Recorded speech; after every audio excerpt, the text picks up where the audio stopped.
नमस्कार प्रेक्षकांनो, स्वागत आहे तुमचं अश्विनीज मधुरवाणी या चॅनलवरती. आणि प्रेक्षकांनो, आपल्या चॅनलवर नवीन असाल तर चॅनलला आत्ता सबस्क्राईब करा, कारण आपल्या या चॅनलवर ठरलं तर मग या मालिकेचे न्यू अपडेट्स जे आहेत ते आपण नेहमीच जाणून घेत असतो. तर चला तर मग सुरुवात करूयात आजच्या व्हिडिओला. तर प्रेक्षकांनो, आपण कालच्या भागामध्ये पाहिलं होतं की सायली ही अस्मिता आणि सचिनला बोलवण्यासाठी ती त्यांच्या बेडरूममध्ये जात असते. आणि आजच्या व्हिडिओमध्ये आपण पाहणार आहोत की ते जेवण्यासाठी इथे हॉलमध्ये ते आलेले आहेत आणि सर्वांच्या बरोबर ते जेवणासाठी बसलेले आहेत. तर प्रेक्षकांनो, आता हे सगळेजण पूर्णाजी, मम्मा, डॅड वगैरे कोण अस्मिताचे आहेत ते सर्वजण त्यांच्याशी चांगलं वागण्याचा प्रयत्न करत असतात. सचिनशी थोडं समजूतदारपणे वागण्याचा ते प्रयत्न करत असतात. तर आता इथे विमल, सायली हे सर्वजण त्यांना जेवणासाठी ताट वाढतात. आणि त्यावेळेस मग इकडे अश्विन आणि अर्जुन जे आहे ती एक भाजीची प्लेट असते तो पटकन मागून घेतो. आणि ती भाजी ही असते की ती भाजी अस्मिताला खूप आवडते आणि त्यामुळे अस्मिताची थट्टा करण्यासाठी हे दोघेजण ती भाजी घेतात. आणि त्यावेळेस ते म्हणतात की अर्जुन म्हणतो की अस्मिता, ही भाजी तुला खूप आवडते ना? त्यावेळेस अस्मिता म्हणते हो दे मला पटकन. असं म्हटल्यावर तो म्हणतो की ही भाजी तुला आवडते म्हणून आम्ही सगळेजण ही भाजी फस्त करून टाकणार आहोत आणि तुला ती भाजीच देणार नाहीत. असं म्हणून तो स्वतःच्या ताटात वाढून घेतो. अश्विनलाही म्हणतो घे, तूही घे. अश्विन डॅडला देखील विचारतो तुम्हाला पाहिजे आहे का? मग असं केल्यानंतर अस्मिताची थट्टा केल्यानंतर तिला राग येतो आणि ती म्हणतं की असं काय अरे, तुम्ही माझे लाड पुरवायचे, या दिवसांमध्ये तुम्ही मला हवं नको ते खायला द्यायचं, तर जे मला आवडतं ते तुम्ही खात आहात आणि मला काहीच देत नाही आहात. असं रागाने म्हटल्यानंतर मग त्यावेळेस लगेच पूर्णाजी म्हणते की अर्जुन किती थट्टा करतोय रे, दे बरं तिला ती भाजी. आणि असं केल्यानंतर अश्विन आणि अर्जुन ती भाजी तिला देतात. त्यावेळेस ती ताटामध्ये वाढून घेते. मग त्यावेळेस कल्पना म्हणते की खूप दिवसांनी, किती दिवसानंतर अस्मिताच्या चेहऱ्यावर आज हसू पाहायला मिळते. आणि खरंच या भाजीमुळे, ही भाजी तिच्या ताटात वाढल्यामुळे तिला किती हसू आले, तिच्या चेहऱ्यावर स्माईल आले. त्यावेळेस अस्मिता म्हणते की हे स्माईल माझ्या या भाजीमुळे नाही आहे, तर माझ्या या दोन भावांमुळे आहे, कारण ते खूप दिवसांनंतर माझ्याशी पहिल्यासारखं वागतायत आणि त्यामुळे खरंच मला खूप आनंद झाला आहे, असं अस्मिताही इथे सर्वांना सांगते. तर प्रेक्षकांनो, तुम्ही पाहत असाल की इकडे अर्जुन हा सकाळची गडबड करतोय आणि त्याला ऑफिसला जाण्यासाठी लेट झालेला असतो. आणि त्याच टायमिंगला देखील सायली ही तिचा आवरण्याचा अट्टहास जो आहे तो ती करत असते. मग त्यावेळेस अर्जुन मध्येच येतो आणि तो म्हणतो की मला वेळ झालाय, मला आवरायचंय. असं म्हटल्यानंतर सायली म्हणते की अहो किती गडबड करताय आणि तुम्हाला माहिती आहे ना की माझ्या मागे सकाळी किती काम असतात आणि मला किती माझी धावपळ होते, हे तुम्हाला माहीत आहे ना? मग त्यावेळेस अर्जुन शांत होतो आणि मागच्या टायमिंगला त्यांनी सायली होण्याचं जे नाटक केलेलं असतं त्यावेळेस त्याला जाणवलेलं असतं की खरंच सकाळी सायलीच्या मागे खूप धावपळ असते. आणि त्यामुळेच तो आता समजून घेऊन तिला म्हणतो की बायको तुझं तू आवर, तुझ्यानंतर मी निवांत आवरेल. असं म्हटल्यानंतर ती म्हणते की बरं ठीक आहे. आणि अहो तुम्ही जेव्हा बाहेर जाल ना तेव्हा आपण दोघांनी एकत्र जायला नको, कारण तन्वीला डाऊट येईल आणि ती मग आपला पाठलाग करेल. त्यामुळे असं करूयात की तुम्ही अगोदर घराबाहेर पडा आणि थोड्याच वेळानं मग मी नंतर काहीतरी भाजीचं वगैरे कारण सांगून मी घराबाहेर पडेल. असं त्यांचं ठरल्यानंतर इथे सकाळच्या नाश्त्यासाठी सगळेजण जमलेले असतात. आणि आज खास नाश्त्याचा बेत जो आहे थालीपीठ, हे इथं प्रियाने बनवलेलं असतं. त्यामुळे सगळ्यांचे चेहरे बघण्यासारखे झालेले असतात, कारण प्रियाच्या हातची चव काय आहे ही तर प्रेक्षकांनो तुम्हाला माहीतच आहे, कारण प्रियाला घरातलं काहीही जमत नसतं हे सगळ्यांनाच माहीत आहे. तर प्रेक्षकांनो, आज प्रियाने खास थालीपीठ केलेलं आहे आणि त्यावेळेस ती म्हणते की पूर्णाजी कसं झालंय ते सांगा. यावेळेस लगेच अश्विन प्रियाची बाजू घेत म्हणतो की तन्वी, हे तू थालीपीठ जे आहे ते मनापासून केलेलं आहेस आणि प्रेमानं केलेलं आहेस ना, त्यामुळे ते चांगलंच झालेलं असणार याची मी गॅरंटी देतो. असं म्हटल्यानंतर पूर्णाजी म्हणते बरं चला आता किती कौतुक करणार आहात, आधी टेस्ट तर करून बघूयात.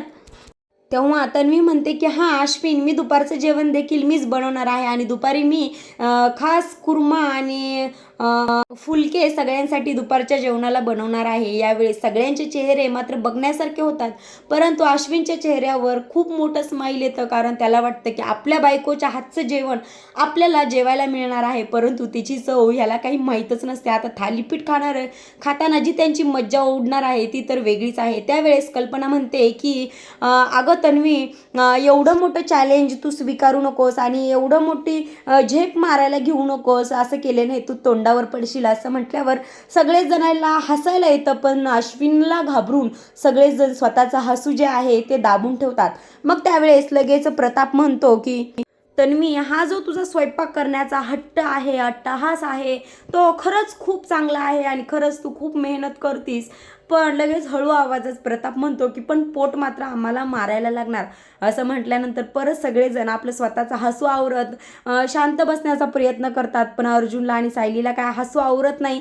त्या हसतात. त्यावेळेस लगेच अश्विन रागाने म्हणतो की काही कॉम्प्लिमेंट देता येत नसेल तर प्लीज देऊ नका, पण अशी तिची खिल्ली तरी उडवू नका. असं म्हटल्यानंतर सगळेजण ते थालीपीठ जे आहे ते खायला सुरुवात करतात आणि खरंच थालीपीठ खाताना यांची एवढी मजा येते की काही विचारायलाच नको. इथे सगळेजण ते थालीपीठ कट करण्याचा प्रयत्न करतात, पण ते थालीपीठ एवढं कठीण झालेलं असतं की ते कोणालाच कट होत नाही. आणि त्यावेळेस अश्विनलाही कळतं की खरंच हे काहीतरी वेगळंच झालेलं आहे, परंतु आपल्या बायकोने केलंय ह्यामुळे तो प्रेमाने खाण्याचा प्रयत्न करतो, परंतु बाकीच्या सगळ्यांचं पोटाचा हे पोटमारा झालेला असतो. आणि इकडे अर्जुन तर पार तोंडाचे 12 वाजवून तो ते थालीपीठ कट करण्याचा प्रयत्न करतो, परंतु त्यालाही ते काही थालीपीठ कट होत नाही. आणि त्यावेळेस लगेच तन्वी पूर्णाजीला विचारते की पूर्णाजी, थालीपीठ कसं झालंय प्लीज सांग ना. असं म्हटल्यानंतर पूर्णाजी म्हणते की तन्वी, खरं सांगू, हे थालीपीठ अगदी तुझ्यासारखं आहे, म्हणजे वरून दिसतंय तसं आतमध्ये नाहीये. असं म्हटल्यानंतर परत सगळ्याला हसायला येतं आणि तन्वी म्हणते की म्हणजे. त्यावेळेस पूर्णाजी म्हणते की काही नाही अगं. असं म्हणून पूर्णाजी शांत बसते. आता सगळेजण हसायल्यानंतर अश्विनला मात्र राग येतो आणि तो म्हणतो की प्लीज, जर तुम्हाला तिला कॉम्प्लिमेंट देता येत नसेल, तिचं कौतुक करता नसेल येत, तर प्लीज शांत तरी बसा. तिची ठिल्ली कशाला उडवताय आणि तिचा कशाला अपमान करताय, असं तो म्हणतो. त्यावेळेस तन्वी म्हणते की अश्विन, राहू द्या अरे, काही नाही, पण मी करण्याचा प्रयत्न करेन आणि कधी ना कधी माझ्या हातनं सुद्धा चांगलं काहीतरी बनेलच. असं म्हटल्यानंतर इकडे सायली म्हणते की आई, पूर्णाजी, मी काहीतरी पटकन बनवू का. त्यावेळेस लगेच आई म्हणजेच कल्पना जी आहे ती म्हणते हो, खरंच बनव, खरंच खूप भूक लागली. असं म्हटल्यानंतर मग विमल म्हणते की सायली ताई, चला आपण पटकन पोहे बनवूयात. असं म्हणून त्या दोघीजणी तिथून निघून जातात. आणि अर्जुन देखील अश्विनला म्हणतो तुझी तू कॉम्प्लिमेंट बस खात. असं म्हणून तोही तिथून निघून जातो आणि तो म्हणतो मला नाश्ता वगैरे काहीच करायचं नाही, आता मी जातोय, तो मला उशीर झालेला आहे. असं म्हटल्यानंतर तन्वी म्हणते की अर्जुन, खरंच सॉरी, माझ्यामुळं तुला उपाशी जावं लागतं आहे. असं म्हटल्यानंतर सगळेजण तिथून उठून जातात, परंतु अश्विन ते थालीपीठ संपवण्याचा प्रयत्न करतो. आणि त्यावेळेस पूर्णाजी म्हणते की खरंच नवरा असावा तर अश्विन सारखा, असं त्याला टोमण्याने बोलते. तन्वीला काही ते कळलेलं नसतं, पण अश्विनला ते कळलेलं असतं, तरीही तो ते थालीपीठ संपवण्याचा प्रयत्न करतो. आता अर्जुन ऑफिसला जातंय हे कळताच तन्वीच्या मनामध्ये काही विचार चालू होतात आणि ती म्हणते की अर्जुन खरंच ऑफिसला चालला असेल का, नाहीतर मग सायलीन ते तर एकत्र गेले असते त्यांना जर कुठं जायचं असेल तर. आणि हो, मी त्या कुर्माचा जो घाट घातला आहे ते ह्यांचा पाठलाग करण्यासाठीच घातला आहे, परंतु हे तर आज कुठंच जात नाहीत, म्हणजे अर्जुनचा माझ्यावरचा संशय नक्कीच मिटला असेल आणि त्याचा तो ऑफिसमध्ये कामासाठी गेला असेल. परंतु तन्वीला त्यांचा काही प्लॅन समजलेलाच नसतो. तर आता इकडे तन्वी ही कुर्मा करण्यासाठी लिस्ट काढते आणि त्यावेळेसच विमल तिथे येते आणि विमल म्हणते की तन्वी ताई काय करताय. त्यावेळेस तन्वी म्हणते की काही नाही अगं, दुपारच्या जेवणासाठी लिस्ट बनवते. आणि असं म्हटल्यानंतर तेवढ्यात लगेचच कल्पना आणि सायली तिथे येतात. त्यावेळेस कल्पना म्हणते की विमल, तन्वी, आम्ही जरा शॉपिंगसाठी बाहेर जाऊन येतो, तोपर्यंत तन्वी जे दुपारच्या जेवणाचे कुर्मा वगैरे बनवणार आहे त्यासाठी तिला तू मदत कर आणि तिचाही गोंधळ उडायला नको. असं म्हटल्यानंतर विमल देखील हो ताई करते असं म्हणते. आणि ती म्हणते की अस्मिताची डिलेव्हरी जवळ आली, परंतु माझी काही शॉपिंग संपतच नाही. त्यावेळेस विमल म्हणते की काही नाही हो वहिनी, तिची डिलेव्हरी जवळ आली आहे त्यामुळे तुमची धांदळ उडाली आहे, बस इतकंच. असं म्हटल्यानंतर इकडं तन्वी ही मनातच विचार करायला लागते आणि ती म्हणते की या सुभेदारांना विश्वास मिळवणं किती साधी सिंपल गोष्ट आहे. खरंच हे सुभेदार किती वेळ आहेत की लगेच सगळ्यांचा माझ्यावर विश्वास बसलाय. असं म्हणून ती मनात विचार करते की सायलीचं कोणच ऐकत नाही आणि सायलीचा चेहरा पाहण्यासारखा झालाय.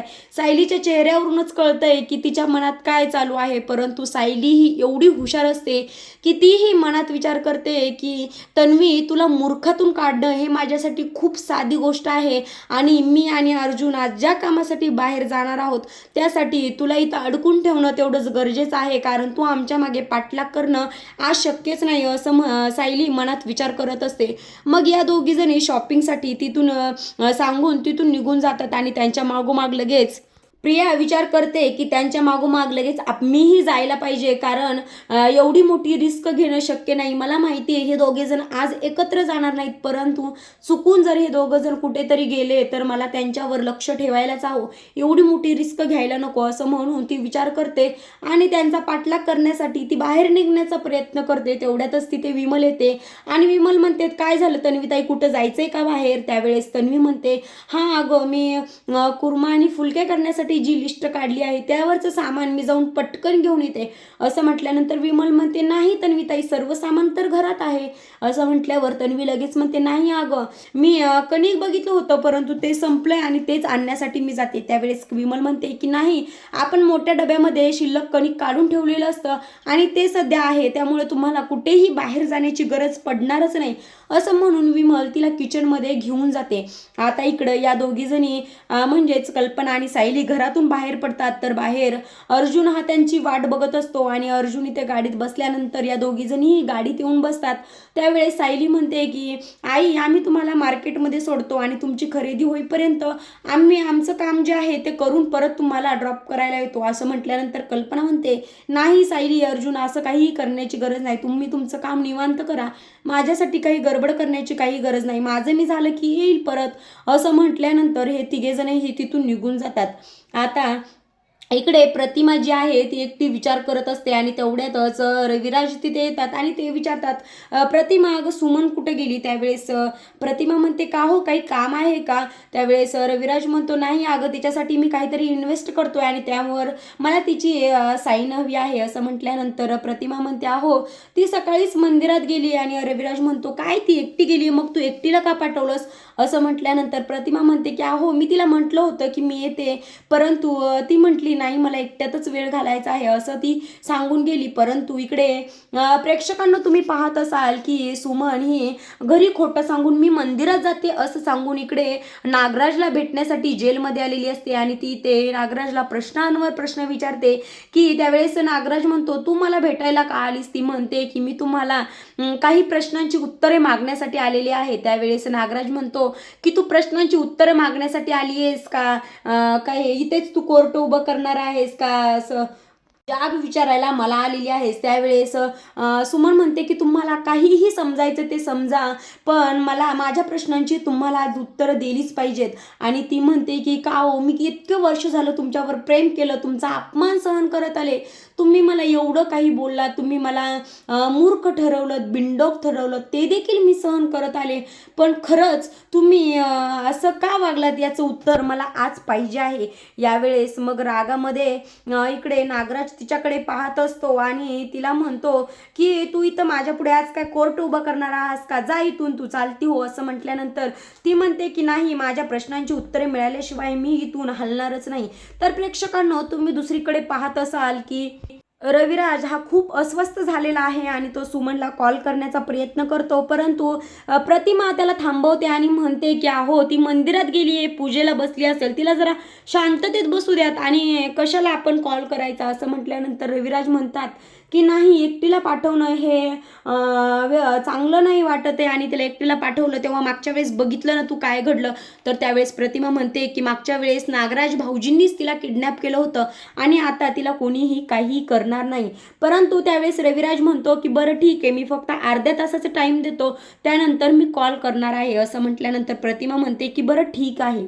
तर प्रेक्षकांनो सुमन इथं काही प्रश्न विचारल्यानंतर नागराज म्हणतो की हो ह्या सगळ्या गोष्टी मी केल्यात आणि का माहिती आहे, कारण मला दादाने फेकलेल्या तुकड्यांवर जगायचं नव्हतं, मला माझा अधिकार पाहिजे आहे. त्यावेळेस सुमन म्हणते कसला अधिकार हो, तुम्हाला आजपर्यंत काही कमवायला जमलंच नाही, दादाने ते तुमची वडिलोपार्जित प्रॉपर्टी नाही, दादाने त्यांच्या प्रयत्नाने त्यांच्या यशावर हे सर्व काही उभं केलेलं आहे आणि ते पहिल्यापासूनच अगदी माझं लग्न झाल्यापासूनच ते यशस्वी वकील आहेत, परंतु तुम्ही असाही काही प्रयत्न केला नाही की काहीतरी पुढे चालून होण्याचा आणि स्वतःची प्रॉपर्टी स्वतःच्या यशातून उभी करण्याचं तुम्ही ठरवलं नाही, परंतु तुम्ही वाईट मार्ग निवडला आणि दादा वहिनीला संपवण्याचा तुम्ही प्रयत्न केला. त्यावेळेस नागराज म्हणतो की त्यांना संपवल्याशिवाय सगळी प्रॉपर्टी माझ्या नावावर होणारच नाही आणि मी जर त्यांना तेव्हाच संपवलं असतं ना, महिपतने तेव्हाच त्यांना मारलं असतं तर बरं झालं असतं, कारण या सगळ्या राजवैभवाचं राज्याचा मी राजा असतो आणि तू त्या राजवैभवाची राणी असतीस. त्यावेळेस तो म्हणतो, इथं सुमन म्हणते की आपल्या स्वतःच्या सख्या भावाला दगा देऊन त्या राज्याची राणी मला व्हायचंच नव्हतं असं म्हटल्यानंतर ती म्हणते की अहो तुम्हाला अजूनही तुमच्या केलेल्या कृत्याबद्दल पश्चाताप होत नाही का? त्यावेळेस तो म्हणतो की नाही, मी काही चुकीचं वागलेलो नाही. त्यावेळेस ती म्हणते की तुमच्यातील माणूस मेला आहे. त्यावेळेस तो म्हणतो नाही नाही नाही, माझ्यातील माणूस जिवंत आहे, म्हणून तर मला पैशांमध्ये खेळायचं आहे. तर प्रेक्षकांनो, तुम्ही इकडे पाहत असाल की सायली आणि अर्जुन त्या बाईला इथे भेटण्यासाठी आलेले आहेत की ती जी बाई आहे तिने मागच्या वेळेस सदा आणि मैनाबद्दल काही सांगण्याचा प्रयत्न केला होता, परंतु यांचा त्या गोष्टींवर विश्वास बसला नव्हता. मग त्या आज म्हणते की तुम्ही इथे मला भेटण्यासाठी कशाला आलात, कारण मी तुम्हाला त्यावेळेस सदा मैनाबद्दल सांगितलं होतं, ते तुम्हाला पटलेलं नव्हतं. त्यावेळेस आता अर्जुन म्हणतो की नाही, आम्हाला सगळ्या गोष्टी माहीत झाल्यात आणि तुमच्या बोलण्यावर आमचा पूर्ण विश्वास आहे. त्यावेळेस ती म्हणते की काय म्हणजे तुम्हाला तरी काहीतरी मोठा त्यांनी दगा दिलेला दिसतो. त्यावेळेस अर्जुन म्हणतो की त्यांनी आम्हालाच नाही, त्यांच्यासमोर जो व्यक्ती येतो त्यांची ते फसवणूक करतात. मग त्यावेळेस इथे ती बाई म्हणते की त्यांनी स्वतःची मुलगी विकली, म्हणजे ते काय लायकीचे माणसं असतील हे तुम्हाला माहीतच असेल. त्यावेळेस सायली म्हणते की त्यांच्या 4ही मुली त्यांना सांभाळणं शक्य नव्हतं. त्यावेळेस ती म्हणते की नाही नाही, 4 मुली नाही, त्यांच्या 5 मुली होत्या आणि 4 मुलींचं कसं तरी त्यांनी भागवलं, परंतु 5वी मुलगी झाल्यानंतर त्यांना पैशांचा तुटवडा जाणवायला लागला. म्हणून तर त्यांनी मला त्यांची मुलगी विकली आणि त्या बदल्यात त्यांनी माझ्याकडनं पैसे घेतले असं म्हटल्यानंतर सायली म्हणते की काय त्यांना 5 मुली होत्या? त्यावेळेस ती म्हणते हो, 5 मुली होत्या आणि 5वी मुलगीच त्यांनी मला दिली होती, तिचं नाव होतं बबली सदाशिव लोखंडे. असं सांगितल्यानंतर या दोघांचे डोळे उघडायला सुरुवात होते आणि हळूहळू त्यांना जाणवायला लागते की 5वी मुलगी म्हणजेच कोणीतरी आहे आणि त्याबद्दल इथे नागराज आणि महिपत यांचा काहीतरी संबंध त्या गोष्टींमध्ये आहे. मग हे दोघं तिथून बाहेर पडतात आणि सायली म्हणते की काय खरंच त्यांना 5वी मुलगी असेल का हो, मग ती कोण असेल, आणि असे काही प्रश्न त्यांच्या डोक्यांमध्ये इथे यायला लागतात. त्यावेळेस अर्जुन म्हणतो की काहीही झालं तर ती 5वी मुलगी कोण याचा शोध आपल्याला करायलाच पाहिजे आणि आपण या गोष्टीचा शोध त्यांच्या शाळापासून सुरुवात करूयात, म्हणजेच 4 मुली जिथं शिकल्या तिथंच 5वी मुलगी देखील शिकलीच असेल की, असा त्यांच्या डोक्यात विचार येतो. आता इकडे तन्वी ही मनातच विचार करत असते की इथे सायली आणि अर्जुन त्या लोखंडेच्या घरापर्यंत पोहोचले, म्हणजे या दोघांचा माझ्यावर टचून डोळा आहे आणि ते माझ्यापर्यंत पोहोचण्याचा प्रयत्नच करत आहेत. त्यामुळे या टायमिंगला यावेळेस मला बाहेर पडणं शक्य नाही आणि जेवढी मी बाहेर पडणार नाही तेवढीच मी सुरक्षित राहील आणि त्या सदाशिव मैनाला तर मी भेटूच नाही आणि नागराजला तर अजिबातच भेटता कामा नये, असा तिच्या डोक्यात मनात विचार चालू असतो. तेवढ्यातच तिथे अश्विन येतो आणि अश्विन म्हणतो की काय ग तन्वी, तू घरातल्यांचाच विचार करतेस ना? त्यावेळेस ती म्हणते की हो, अरे मलाही बाकीच्या सुनांसारखं वागायचं आहे, सासूसाठी आजच सासूसाठी स्वतःच्या हातानं काहीतरी बनवून त्यांना खायला द्यायचं आहे, परंतु मला ही कामं सांगतात तर ती माझी शिक्षा म्हणूनच कामं सांगतात. मी माझ्या स्वतःच्या मनाने मर्जीने काहीतरी बनवून त्यांना खायला देऊ शकत नाही. असं म्हटल्यानंतर अश्विन तिचा हातात हात घेतो आणि म्हणतो की काही दिवसातच तू अशीच मेहनत केलीस तर त्या सगळ्यांचा विश्वास तू पूर्णपणे मिळवू शकतोस. पण तन्वी, त्याआधी तू जे काही करणार आहेस ते मला सांगत जा, कारण मी त्या गोष्टींमध्ये तुझी मदत करेन आणि अजूनच त्या लोकांना तू आपल्या जवळ करशील. असं म्हटल्यानंतर तन्वी म्हणते की माझ्या डोक्यात काही नाही रे, मला फक्त असंच वाटतं की सगळ्यांना माझ्या हातचं जेवण मी भरवावं, सगळ्यांसाठी मी काहीतरी करावं. असं म्हटल्यानंतर अश्विन म्हणतो की सगळं काही शक्य होईल, तू घाबरू नकोस. असं म्हटल्यानंतर ते इकडे अर्जुन हा त्याच्या बेडरूममध्ये येऊन विचार करत असतो. त्याला सर्व सगळ्या काही जुन्या गोष्टी आठवतात. बँकेमध्ये गेलेला तो आठवतो आणि सायलीनं तर सदाशिवाने मैनाला भेटल्यानंतर जे काही घडलं तेही आठवतं आणि इकडे प्रिया काय काय बोलली आहे तेही आठवतं आणि आज ज्या लोकांना म्हणजे त्या बाईला जे भेटून आले ती बाई काय काय बोलली या सर्वांचा कुठेतरी काही संबंध जुळून येतोय का असा त्याचा विचार डोक्यात चालू असतो. तेवढ्यातच सायली तिथे येते दुधाचा ग्लास घेऊन आणि त्या अर्जुनला दूध देण्याचा प्रयत्न करते, परंतु तो म्हणतो की नाही नकोय मला. आणि त्यावेळेस सायली म्हणते की अहो आईंनी तुमच्यासाठी दूध पाठवलं आहे आणि तुम्ही घेतलं नाही तर आई तुमच्यावर चिडतील बरं का असं म्हटल्यानंतर मग अर्जुन दूध घेतो आणि पिऊन टाकतो. त्यावेळेस सायली म्हणते की काय आता मला सांगा की तुमच्या डोक्यात नेमका कसला विचार चालू आहे. मग त्यावेळेस तो सांगतो की प्रियाचा आणि त्या सदाशिव लोखंडेचा काय संबंध आहे आणि त्यांची 5वी मुलगी कोण आहे आणि आपल्याला या सर्वांचा काही आढावा लागेल की नाही असा विचार त्याच्या डोक्यात चालू असतो. मग त्यावेळेस सायली म्हणते की असे सर्व काही खूप सारे प्रश्न जर डोक्यात यायला लागले तर आपण एक एक करून सगळं काही लिहून काढावं आणि त्यांचा कुठे संबंध जुळतोय का असं पाहावं. मग त्यावेळेस ती म्हणते थांबा मी आत्ताच आले असं म्हणून ती एका पेजवर सर्व काही लिहिते. प्रिया, सदा आणि बबली किंवा 5वी मुलगी कोण असं सर्व काही 4-5 ती चिठ्ठ्या तयार करते आणि ती बोर्डांवर एक एक करून त्या 5 चिठ्ठ्या चिटकवते आणि आतमध्ये 5वी मुलगी कोण असं ते लावतात आणि त्या सर्वांचं एक एक टप्पा करून ते बोलायला सुरुवात करतात आणि याबद्दल काही छडा लागतोय का नाही हे ते पाहण्याचा प्रयत्न करतात. तर प्रेक्षकांनो पुढच्या व्हिडिओमध्ये आपण पाहणार आहोत की हे दोघे जण त्या प्रियाच्या म्हणजे बबली लोखंडेच्या जुन्या स्कूलमध्ये तिथे जातात आणि त्यावेळेसच तन्वी ही त्यांचा पाठलाग करत तिथे पोहोचते आणि ती तन्वी सायलीच्या हाताला लागल्यानंतर सायली तिला काय बोलते आणि त्यांच्यामध्ये काय संवाद होणार आहे हे पुढच्या भागामध्ये आपण पाहणार आहोत. तर प्रेक्षकांनो आजचा भाग तुम्हाला कसा वाटला हे नक्की सांगा आणि आवडला असेल तर व्हिडिओला लाईक करा आणि ठरलं तर मग ही मालिका तुम्हाला आवडत असेल तर कमेंट बॉक्समध्ये ठरलं तर मग ही मालिका माझ्या खूप आवडीची आहे असं टाईप करा. भेटूयात पुढच्या व्हिडिओमध्ये, तोपर्यंत धन्यवाद.